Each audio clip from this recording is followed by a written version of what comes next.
Boa noite a todos vocês. Estamos começando mais um 7 por 1. Você já sabe que 7 por 1 são 7 dicas com um convidado mais do que especial. E essa noite a gente vai falar de uma coisa muito importante. Pensa o seguinte, pensa num evento esportivo, desses bem grandes, uma Copa do Mundo ou uma Olimpíadas, por exemplo, né? E, inclusive, num ano como esse, que depois de um ano, de um atraso de um ano inédito na história da humanidade, a gente tem os Jogos Olímpicos de Verão de Tóquio. Né? E a gente sabe que é nessa hora que a gente tem um olhar muito mais especial, inclusive para outros esportes que a gente costuma não acompanhar, né? Mas todo mundo vai estar olhando lá o que vai estar acontecendo no basquete, no vôlei, no atletismo, no futebol. Inclusive, uma vez eu vi um profissional da Mastercard falando uma coisa que eu achei muito interessante, que o esporte é o maior case de storytelling que existe. Bom, a gente está falando de um mercado que movimenta 200 bilhões de reais por ano. Isso falando ainda de um faturamento dentro do varejo esportivo de 260 bilhões de dólares ao redor do mundo. Só a Nike, para vocês terem uma ideia, ela alcança 34,4 bilhões de dólares por ano. Isso são dados até 2 anos atrás. Mas a gente está falando de marketing esportivo e a gente fala, então, com uma questão muito importante, que é a ligação afetiva do consumidor. E a gente sabe que o sonho de toda marca é transformar consumidor em fã, né? Bom, o esporte está relacionado com emoções, seja na alegria ou na tristeza. Esse vínculo é muito forte e as empresas, as marcas adoram se conectar com isso porque elas ganham esse endosso. E, inclusive, o próprio consumo é influenciado por essas emoções. Para discutir hoje as 7 dicas para usar o esporte como estratégia de marketing, temos a honra de receber uma convidada para lá de querida e ilustre especial.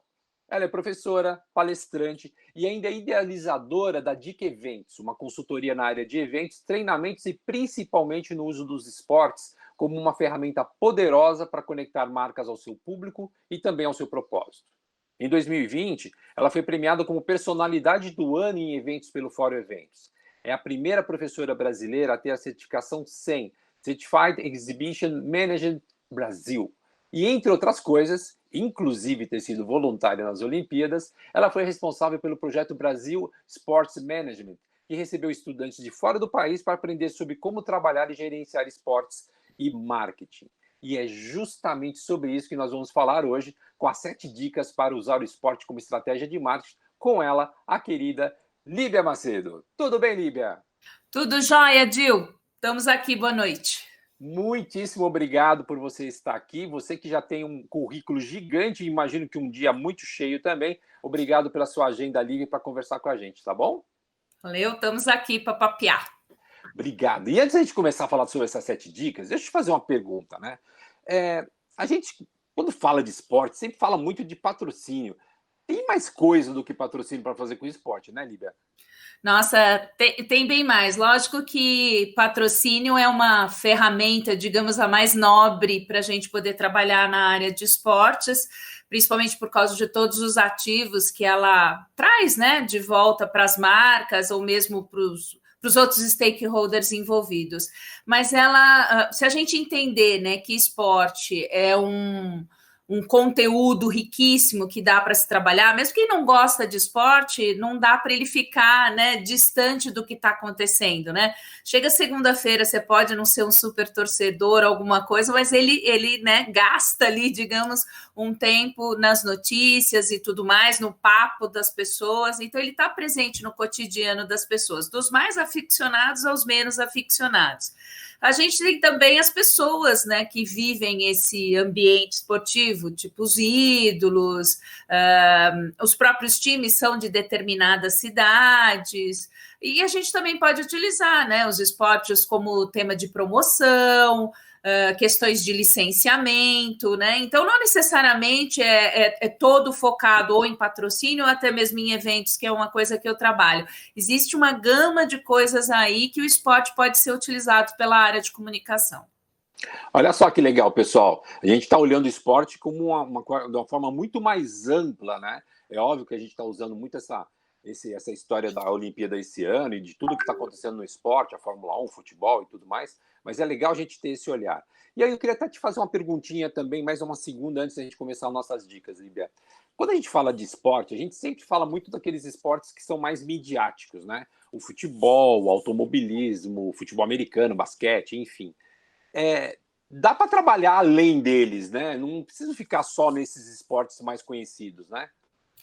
Não, dá para trabalhar. Obviamente que esses que têm mais visibilidade, né, que costumeiramente estão na televisão, no rádio, mesmo nas redes sociais, né? Quando você comenta do futebol americano, não é comum a nossa cultura, né? Mesmo o basquetebol, né? Olha só, ontem a gente teve o pessoal do basquetebol tentando uma vaga para o pré-olímpico. A gente não ganhou, infelizmente, fomos até as finais, mas eu tenho quase certeza, infelizmente, que um número menor de pessoas acompanhou esse jogo do que acompanha, por exemplo, os playoffs da NBA. Lógico que existe um foco maior, né, de divulgação nesse sentido, mas ao mesmo tempo a NBA ajudou o basquete do Brasil a figurar um pouquinho. Estou assistindo o basquete da NBA, vamos ver o Brasil como está. Então, acho que tem formas de você trabalhar isso, né? O futebol americano, hoje em dia a gente fala de globalização de modalidades esportivas. Quando eu estou num mercado ali, não que ele esteja saturado, mas eu já tenho os meus consumidores e aí eu vou bater na porta de outros mercados. É o que a NBA está fazendo. A NBA, por exemplo, tenta trabalhar muito forte aqui no México, na Índia, que são grandes mercados, ela não é boba, né? Vamos correr atrás dos consumidores. Mas tem outras modalidades também, né? Então, se a gente pensar, agora está muito na moda beach tênis. Então, tem uma avalanche de gente querendo praticar isso. A gente tem, por exemplo, o skate e surf. Né? Ele é muito mais do que uma modalidade esportiva, ele é um lifestyle, né? É a música que você escuta, a roupa que você usa, o grupo que você frequenta, né? Então ele vai muito além de você pegar o skate e andar na rua, né? Ele sobrepõe um pouco essas questões. A gente também tem, por exemplo, modalidades, se a gente for levar em consideração atividade física, por exemplo, CrossFit. Nosso país é super forte nessa tendência. Eu não sei se você sabe, mas o Brasil é o segundo maior mercado de academias do mundo. Só perde para os Estados Unidos. Isso levando em consideração que 40% da nossa população é sedentária. Então, a gente percebe que está concentrado num grupo, provavelmente de mais grana, mas nós somos o segundo maior mercado. Então, marcas que são focadas nesse mercado de wellness, né, super estão com atenção. Então, tem muita modalidade esportiva aí para a gente poder trabalhar. O ciclismo explodiu com a pandemia. Porque como as pessoas não podiam ir à academia, não podiam ir em nenhum lugar, vão comprar bicicleta para andar na rua, que isso está tranquilo, né? Acho que, se não me engano, aumentou não sei quantos % a compra de bicicletas, né? E tem também a questão de mobilidade, enfim, o mindset está mudando das pessoas. Então, tem muita modalidade esportiva para a marca ficar atenta, qual que tem mais match comigo, né? Perfeito. Bom, vocês já perceberam, né? Se com 2 perguntinhas a Líbia já deu um show, imagina agora com 7 dicas, né? Então eu não vou deixar vocês esperando mais, porque eu também estou curiosíssimo para saber o que ela tem para falar para nós hoje.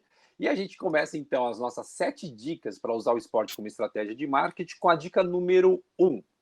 Saiba associar corretamente a sua marca, produto e target aos valores de um esporte. O que você tem a falar sobre isso, Líbia?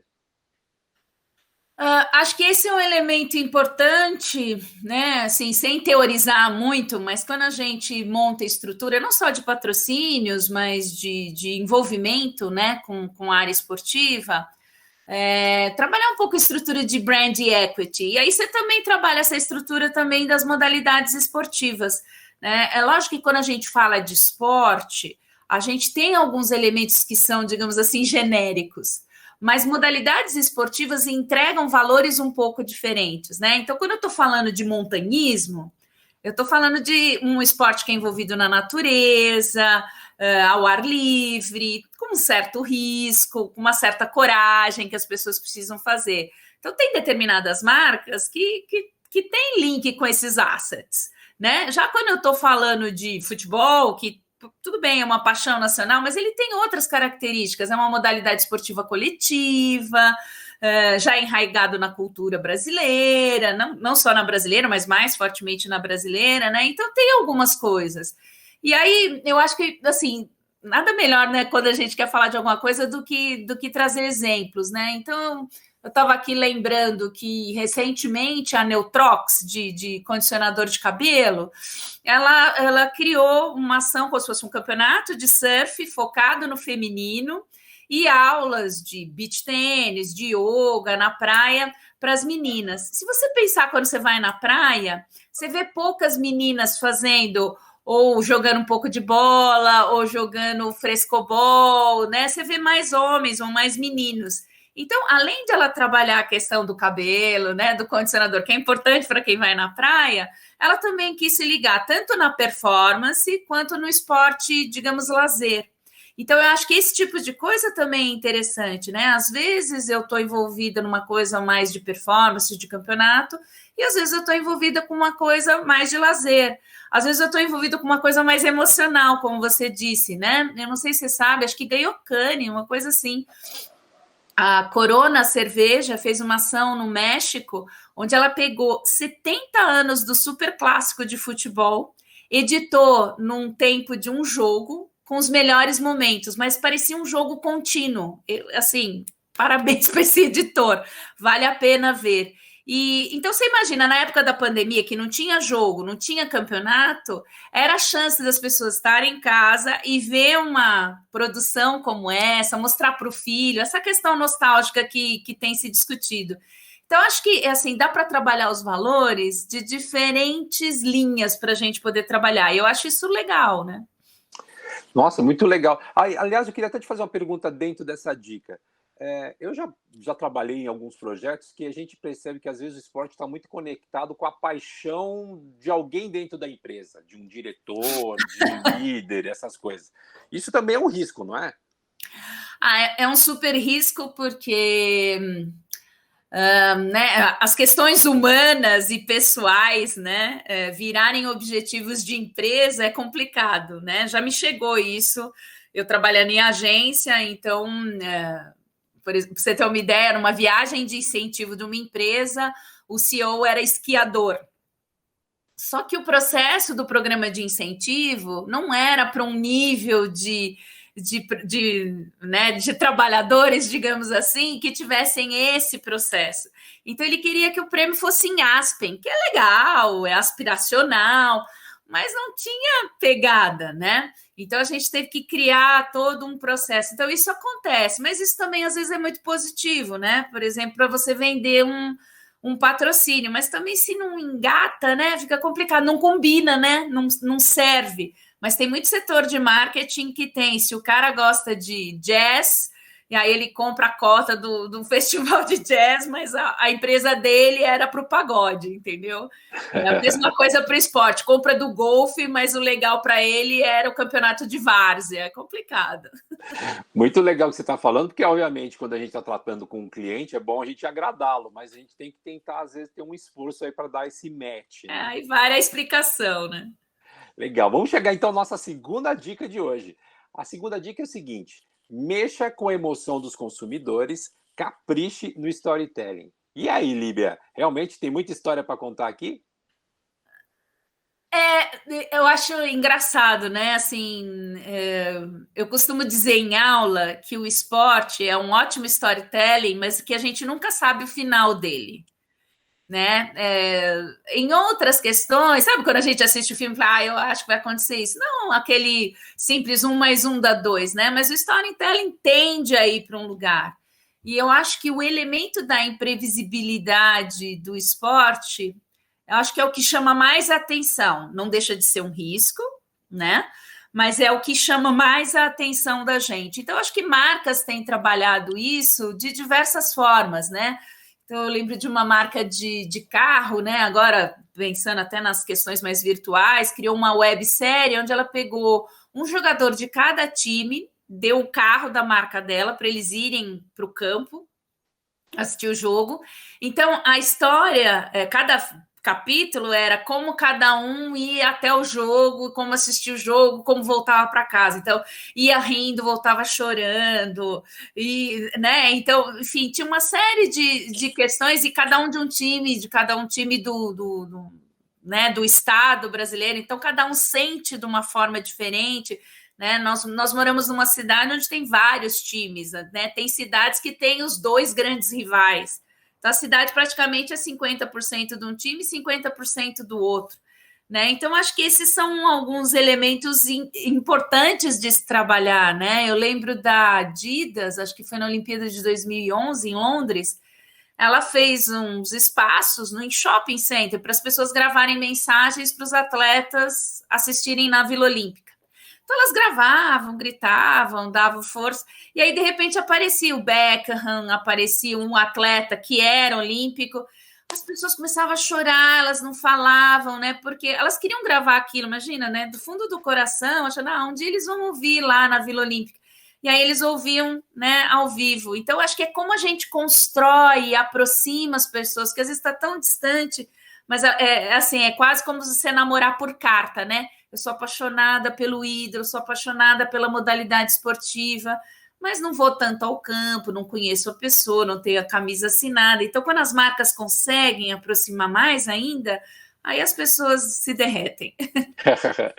Isso é muito legal que você está falando, porque, obviamente, storytelling é uma coisa que está muito baseada em histórias pessoais, no exemplo das histórias pessoais, e o esporte sempre tem essa história da dedicação, do esforço, que pode culminar numa medalha, num troféu, ou não. E é interessante que você está falando isso, Líbia, porque a gente fala de gente, né, de atletas, né? E atletas tem aqueles que são melhores, que são os piores, tem até aqueles que são mais polêmicos. E isso leva para nós uma terceira dica que é muito importante, que é conheça a complexidade do ambiente esportivo. É complexo mesmo, Líbia? Eu acho que sim, que é complexo mesmo. Eu acho que é intrigante, apaixonante, mas é complexo, porque você tem que entender das características da modalidade esportiva, da potência dessa modalidade esportiva em determinadas praças, desses personagens todos que estão envolvidos, né? Ao mesmo tempo que esses personagens são seres humanos, e nós, como seres humanos, respondemos de formas diferentes, às vezes melhor, às vezes pior, né? Quantos atletas ou atletas mulheres, né? A gente não vê num jogo super difícil, né? Carrega o time nas costas, e num outro, no primeiro vacilo, chuta tudo, né? Porque somos humanos. Esse é um grande risco? Esse é um grande risco. Do mesmo jeito que a gente investe na bolsa e tem o risco, acho que na área esportiva também, mas a gente vai analisar, né? Vai analisar a modalidade esportiva, vai analisar os atletas, os técnicos, as praças onde ele é mais forte, vai analisar quais são as competições. Então, essa competição acontece aqui, depois a próxima em tal lugar, isso é importante para mim, fica quantos dias, cai em final de semana. Então, né, quais são as regras? Eu sempre falo, quanto tempo eu tenho de ativação nessa modalidade esportiva? Tem modalidade esportiva que não tem intervalo. Verdade. Né? Então, esses elementos todos precisam ser levados em consideração. Tem gente, por exemplo, tem modalidade esportiva que tem o treino, a pesagem, a apresentação da entrada da pessoa, né? Por exemplo, dizendo lá de boxe, olha quantos momentos para você poder ativar. Tem modalidades esportivas que você só ativa no intervalo. Verdade. Né? Então, acho que pensar um pouco isso, mas podem ser riscos mais calculados, né? Atleta também tem um currículo, a gente analisa o currículo dele. Muito legal isso, e até tem uma coisa legal, eu queria até te fazer uma pergunta, porque às vezes tem certas situações que acontecem no mundo esportivo, que viram notícia, que vira reverberação nas mídias sociais. Por exemplo, a gente teve um caso recente da Eurocopa, onde tem um patrocinador, uma grande marca de refrigerante que está ali patrocinando, e o Cristiano Ronaldo, numa entrevista coletiva, retirou o produto patrocinador da Eurocopa da sua frente, e isso gerou um grande ruído, inclusive até alegam que isso diminuiu o valor das ações dessa empresa. Como é que você vê isso, essa questão do comportamento do jogador dentro de um grande evento que é patrocinado muitas vezes por uma marca que não é patrocinadora dela? Acho que às vezes até gera um pouco de ruído isso, né? O patrocínio pessoal dele não é o patrocínio da seleção, e ele está numa outro evento que tem um outro patrocinador. Como é que a gente administra isso? Eu vou começar do final para o começo. É comum, principalmente em grandes ídolos, eles terem os seus patrocínios pessoais, e às vezes esses patrocínios foram assinados e acertados antes dele estar em determinada agremiação, vamos dizer assim. E principalmente se a gente pensar em futebol, vôlei, etc., eu posso fazer parte de um time, né? Então eu posso ser uma jogadora de voleibol, fazer parte do Osasco, mas depois eu sou da seleção brasileira, que tem outros patrocinadores.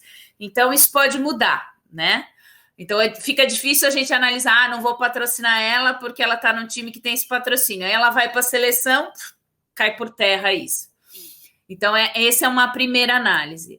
Acho que a segunda análise a se entender é que primeiro existem cláusulas de contrato e você trabalha de formas diferentes, né? Eu lembro muito bem do Messi, que tem um patrocinador de chuteira e o seu time tem de outro, de marca esportiva.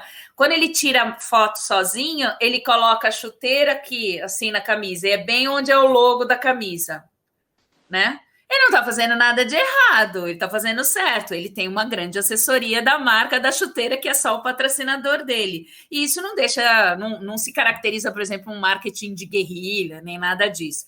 Então, eu acho que, lembra que eu te falei? A gente precisa entender cada modalidade esportiva. Então, eu acho que esse é um primeiro lance. Com relação ao caso do Cristiano Ronaldo, eu até escrevi um artigo no LinkedIn e dei algumas entrevistas. Acho que aqui a gente tem várias coisas. Primeiro, um total desconhecimento, principalmente, me perdoe os colegas, do jornalismo esportivo. Já foi comprovado, a Coca-Cola não caiu por causa do Cristiano Ronaldo, ele é o máximo, lindo, divino, maravilhoso, muitos seguidores, mas ele não tem esse poder todo, senão era só a Pepsi contratar ele, já resolveu o problema, né? Então, existem oscilações no mercado de ações e não foi por essa questão.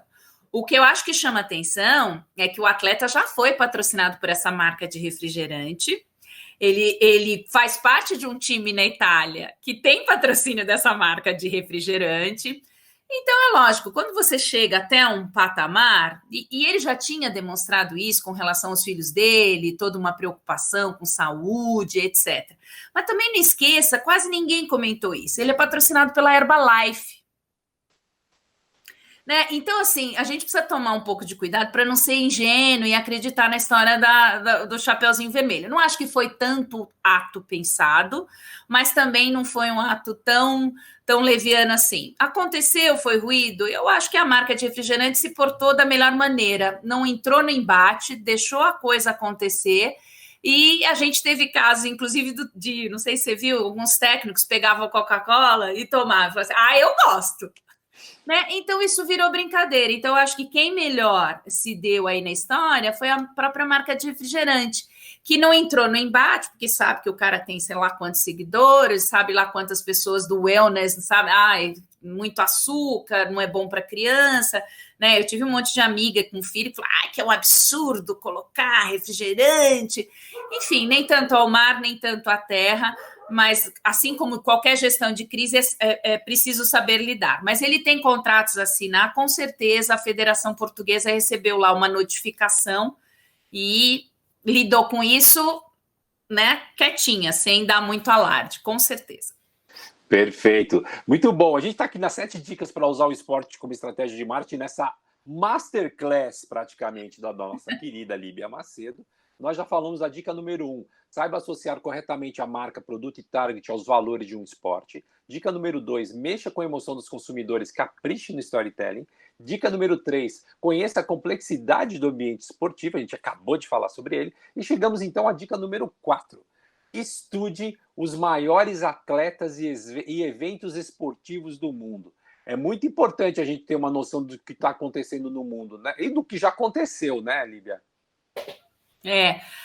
Acho que entender o histórico é importante, porque eu não trabalho só com o meu consumidor, geração Z ou geração millennium, né? A gente trabalha com todos. Aliás, a gente sabe que as antigas gerações são muito mais consumidoras de modalidades esportivas ou do conteúdo esportivo, né? Ou pelo menos consomem de forma diferente esse processo de conteúdo. Acho que é importante a gente entender Quantidade de seguidores, posturas. Atleta também tem hobby que não é só jogar a modalidade esportiva dele. De que cidade ele veio, né? Então, por exemplo, tem muitos jogadores que têm uma relação afetiva forte, né, de onde eles vieram, desde às vezes uma comunidade até a própria cidade onde eles vieram, né? Então, às vezes, a sua fábrica é da cidade onde ele nasceu. Então, aí o vínculo é muito além do que é o esporte. Então, acho que são elementos importantes de ver. Às vezes ele é filho, né? Ou filha de algum atleta. Isso também traz um vínculo com a geração que viveu a do pai e que ele está sendo agora. Então, acho que são elementos importantes. E lógico, né? Quais são os feitos que ele fez, né? Se ele teve uma quebra de recorde, qual time que ele jogou, quem ele ajudou a ser campeão, se esteve numa Olimpíada. Acho que são elementos importantes aí para a gente prestar atenção, né? Aí, uma coisa até interessante, né, Líbia? Você teve a oportunidade de ser voluntária nas Olimpíadas. Não, eu não fui voluntária, eu trabalhei nas Olimpíadas. Você trabalhou, ótimo. Isso. Melhor ainda. Porque, assim, nem sempre é possível a gente ir a um grande evento esportivo, né? Não é uma coisa assim tão fácil. Mas estar lá em loco ajuda muito, não? Acho que foi um dos meus maiores sonhos trabalhar efetivamente, né? Então, fiquei baseada há 4 meses no Rio, trabalhando para a modalidade Taekwondo. E é completamente diferente, né? Porque você imagina, eu acho que eu fiz um master em 4 meses, apesar de ter tido a experiência da Copa, de mundiais, de ter trabalhado em outros eventos. A Olimpíada, você imagina que são mais de 40 modalidades, né? Se a gente for entender em subdivisões aí. Então, é uma loucura essa engenhoca, né? Essas engrenagens de estádio, de torcida, de competição, de atletas que treinam 4 anos para estar lá, né? Então, lógico que Olimpíadas é o grande, né, culminar aí, mas é para poucas marcas, né, que conseguem pagar essas cotas milionárias, mas que praticamente, se não me engano, acho que só 5% do mundo não assiste a Olimpíada, né? E acho que deve ser o cara lá no deserto da Mongólia que não assiste, porque o resto assiste. Então, acho que, lógico, a gente tem esses mega eventos, né? Champions, Copa do Mundo, Jogos Olímpicos e Mundiais, mas a gente tem outros eventos que são importantes. E se você não tem a grana, você pode entrar como apoio, que também é uma forma de patrocínio, né? Então, você não entra com aporte de grana, mas você entra com um aporte do seu produto. Você pode entrar com a garrafinha de água, você pode entrar com a solução tecnológica da cronometragem, você pode entrar com a barrinha de cereal, você pode entrar com o tecido que faz a camiseta do staff. Então, existem várias formas que você pode entrar e outros eventos vão surgindo, né? Por exemplo, hoje existe o Campeonato Mundial de Windsurf Indoor, não sei se você já viu como é. Não. Eles fazem principalmente em países frios, nos ginásios onde se joga hóquei, etc. E aí eles fazem uma piscina e eles colocam aquelas turbinas de avião. Uhum. Então tem o campeonato de windsurf. Então o windsurf vai para Finlândia, que jamais poderia ter um windsurf, mas trabalha isso, aquilo que eu te falei, de globalizar a modalidade esportiva do jeito que dá para fazer lá. Isso chama muita atenção, né? Muito legal. Bom, a gente chegou aqui no meio do nosso 7x1, a gente terminou agora a nossa 4ª dica. A gente vai fazer um pequeno intervalo comercial para o ABC Com trazer para você umas coisas novas, o que está acontecendo, e, enfim, ou uma mensagem comercial importante para você, e daqui a pouquinho a gente volta.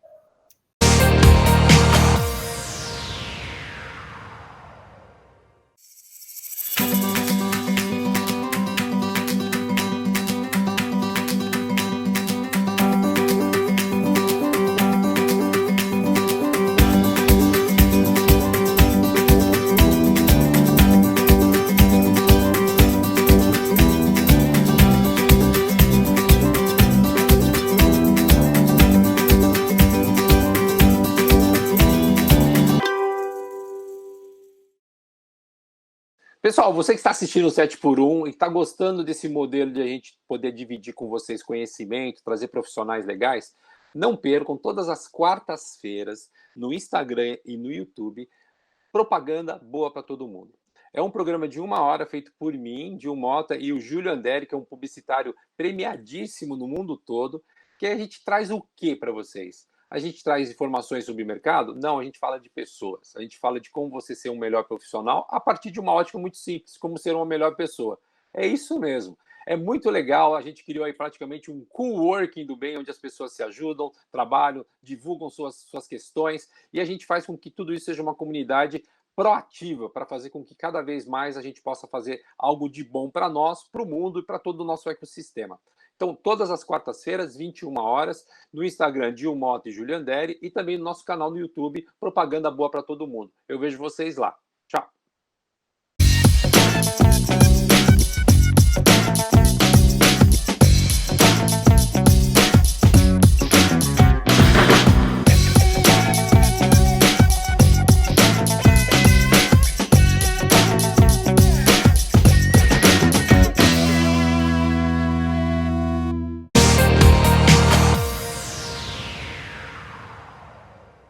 Bom, pessoal, estamos voltando para o 7 por 1 com a nossa querida convidada Líbia Macedo. A gente já falou de 4 dicas incríveis para usar o esporte como estratégia de marketing, que foi: 1, saiba associar corretamente a marca, produto e target aos valores de um esporte. 2, mexa com a emoção dos consumidores, capriche no storytelling. 3, conheça a complexidade do ambiente esportivo. 4, estude os maiores atletas e eventos esportivos do mundo. E a gente chega na 5ª dica, Líbia. Entenda como trabalhar o esporte versus compliance. O que você tem a falar sobre isso? Bom, acho que antes a gente falava que compliance estava na moda, acho que agora a gente fala que compliance é, no mínimo, fundamental, né? Para as marcas que né, se vão se envolver diretamente ou indiretamente, tem que se preocupar também com o seu branding e com quem elas estão se associando. Na área esportiva, talvez o primeiro elemento vem da própria competição, né? Que tem que seguir aí um formato de ética mesmo, né? Eu acho que um dos exemplos mais gritantes que a gente tem é a questão do doping. Tá aí mais um risco que marcas correm, né? Eu posso patrocinar um atleta ou até mesmo uma equipe, como o caso recente da Rússia que a gente teve, que aliás foi banida dos Jogos Olímpicos, né? Acho que numa decisão única, que a gente nunca teve isso, simplesmente o país não vai competir, né? Então, esse é uma... fez errado, então, para mostrar mesmo, já não vai, né? Não teve discussão, não, e se... Então, acho que esse é um elemento. E esse é um risco que a gente corre, lembrando que as pessoas são humanas, né? Eu numa das aulas, aí os alunos, não, é fácil, professor, é só cancelar o contrato. Eu falei, primeiro que não é só cancelar o contrato, porque aconteceu já várias vezes de num exame da doping, no segundo, na contraprova não dá. E aí eu sempre falo que marcas não podem ser juízes. A gente não pode julgar o atleta, a gente não sabe o que aconteceu, né? Lógico, ele pode fazer a contraprova e deu, e aí vamos discutir de que forma.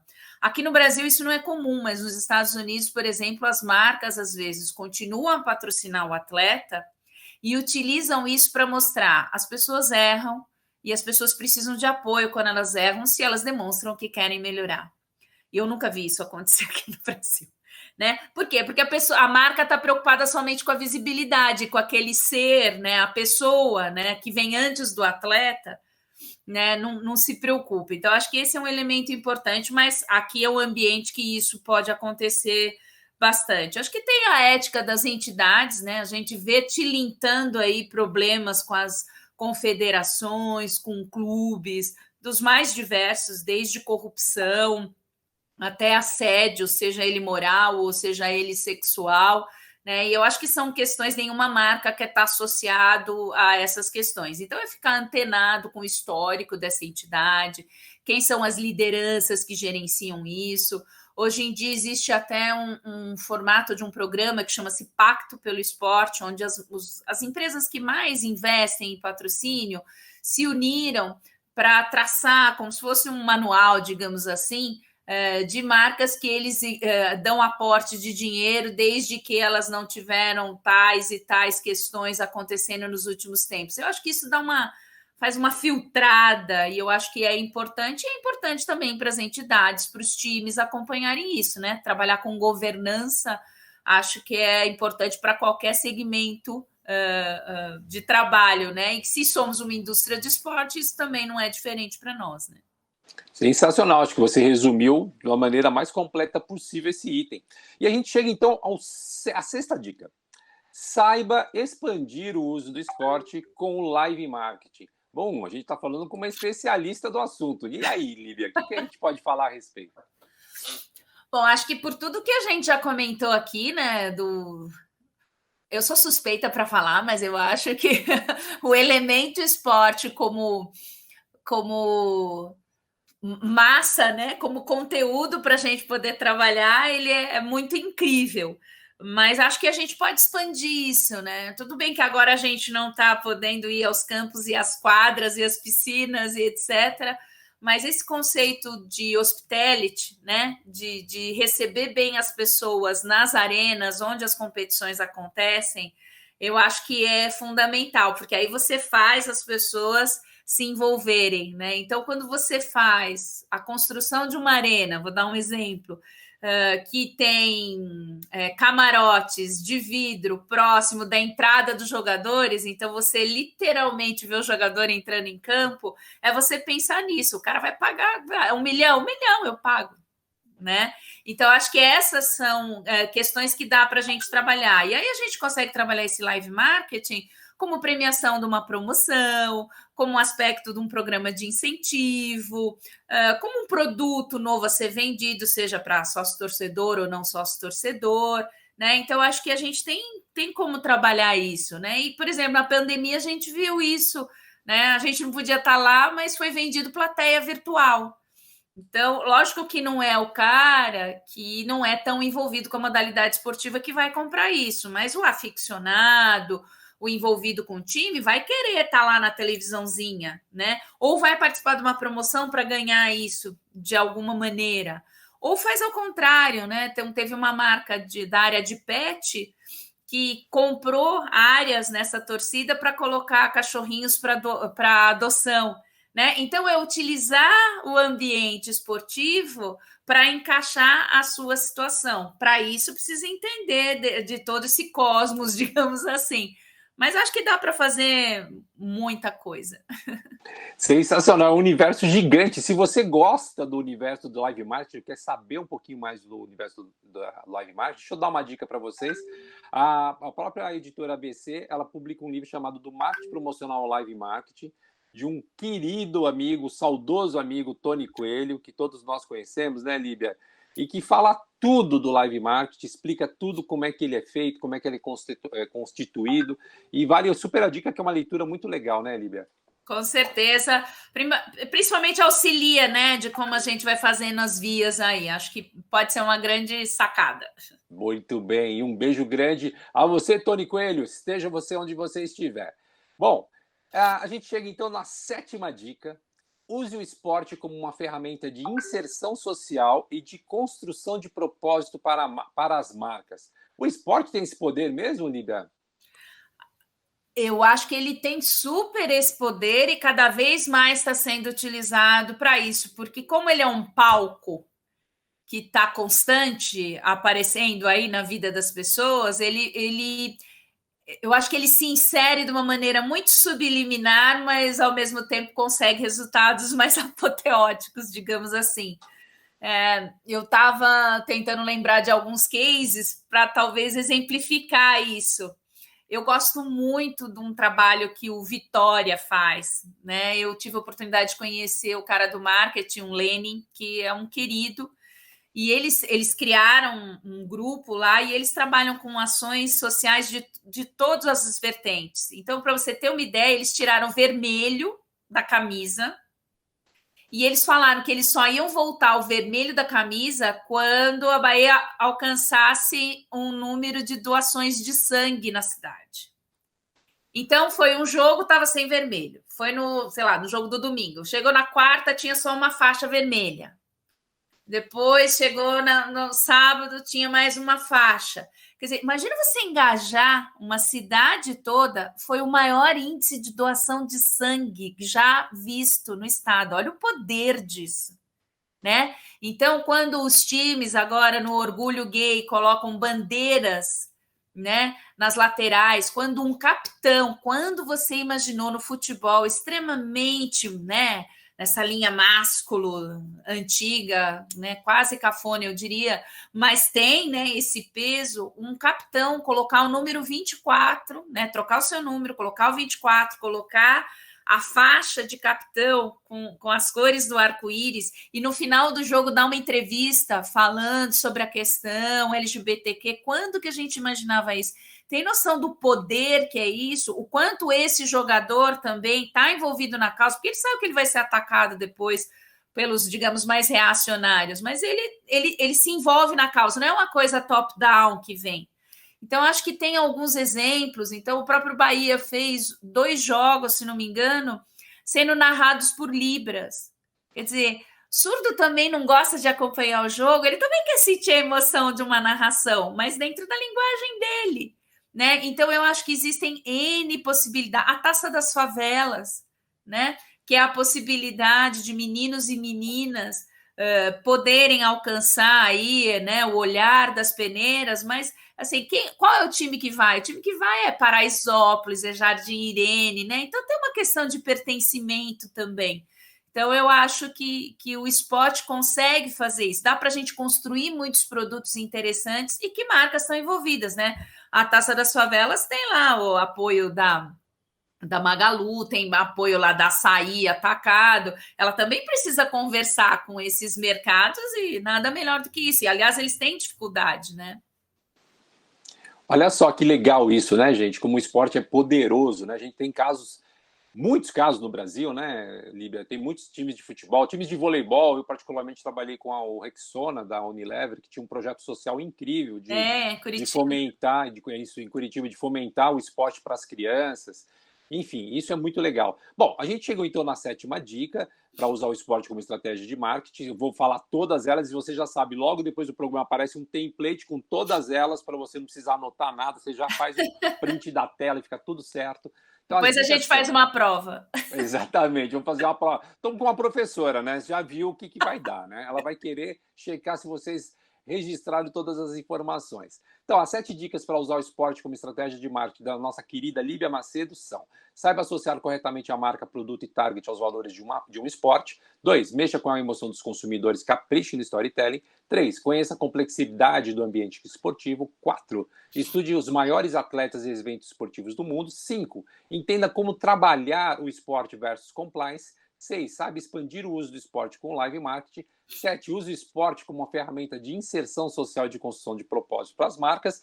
E eu vou pedir um favorzinho para a Líbia. E falei assim, tá bom, Líbia, a gente já deu as 7 dicas. Tem uma dica bônus da Líbia? O que a gente poderia falar, hein, Líbia?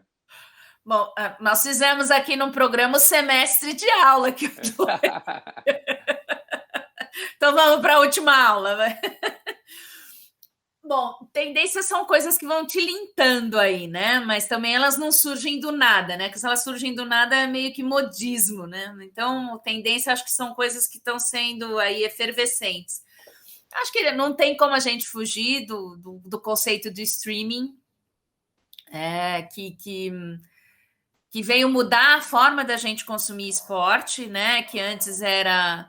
Vamos lá, desde uma coisa mais tradicional, né? Essa coisa do rádio, que depois foi para a TV aberta, agora para um processo de TV fechada, agora num processo de on-demand, e agora o streaming a todo e qualquer momento, inclusive se encaixando em outras redes sociais, né? Quer dizer, quando você tem um YouTube fazendo ações diferentes, quando você tem um TikTok, né?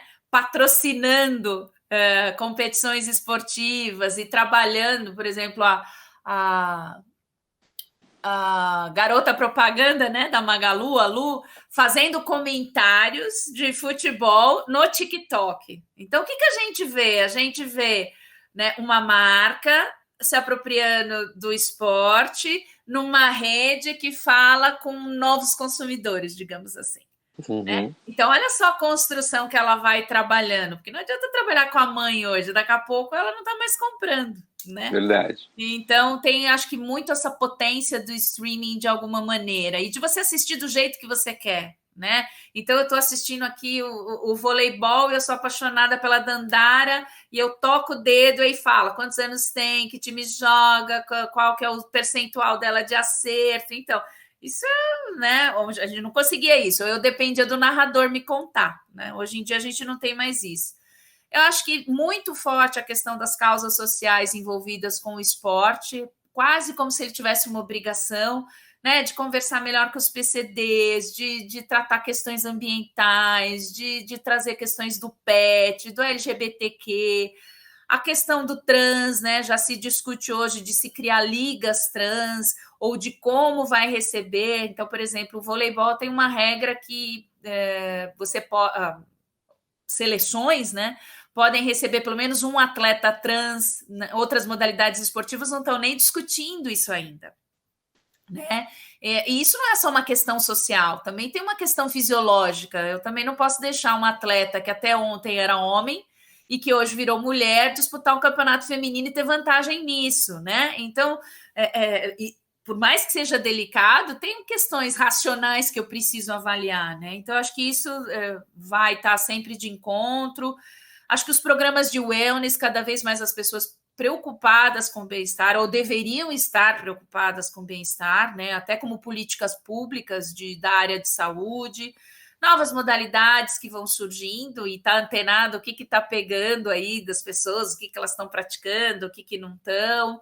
Acho que muito forte essa questão feminina, né? Que durante muito tempo elas foram proibidas, se achava que prejudicava o corpo, enfim, então ainda tem um pouco esse resquício, então as mulheres estão conquistando cada vez mais e as marcas patrocinam um pouco as modalidades esportivas femininas, elas precisam acordar para isso, não como um formato, eu vou ajudar as meninas, não, porque elas trazem resultados também, né? Aliás, essa vai ser a Olimpíada com o maior número de mulheres participando. No Brasil, nós vamos ter mais mulheres do que homens representando o Brasil.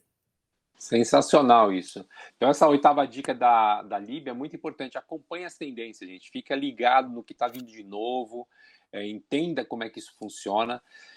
Enfim, a gente tem aí o esporte como uma grande ferramenta de estratégia de marcas, de comunicação, e acho que essa era a mensagem principal desse 7x1.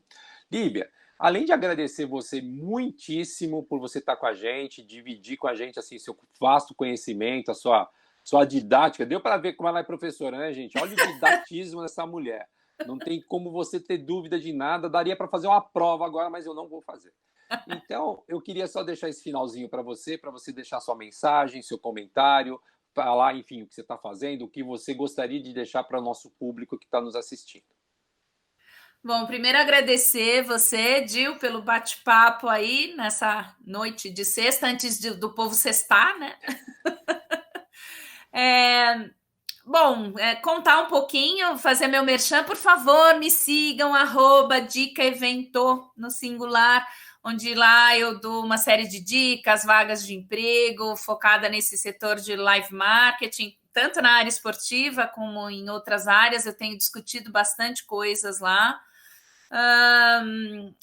Eu estou como professora também no curso de comunicação transmídia da SPM, que é um formato online, então tem gente de todo o Brasil, inclusive de fora.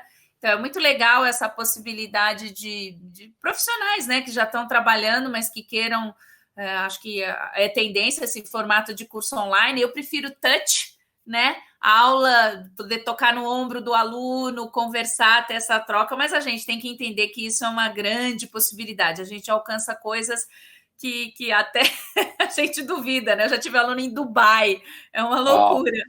É muito interessante. Então, a gente vai aqui atuando, esperando que os eventos voltem aí a atuar, a gente está trabalhando, acompanhando como é que é esse processo de retomada, lógico, consciente, com cuidado, mas eu acho que é possível, principalmente determinadas características de eventos, até mesmo os eventos esportivos, né? Num estádio que cabe 60 mil pessoas, se eu colocar 10 mil pessoas, elas vão estar a 30 metros de distância uma da outra. Precisa tudo de logística e de planejamento, e acho que é um pouco do que eu trabalho nas minhas consultorias, né, nas minhas atividades de desenvolver programas de treinamento, de capacitação para staffs, é isso que eu tenho atuado. E eu gosto muito de falar sobre a área de eventos, sobre a área de esportes, estudar isso, né? Faço parte de um grupo de estudos lá na USP, então acho que é um pouco. Segue a gente, que a gente está sempre conversando de alguma forma. Olha só, gente, dica quentíssima, sigam a Líbia.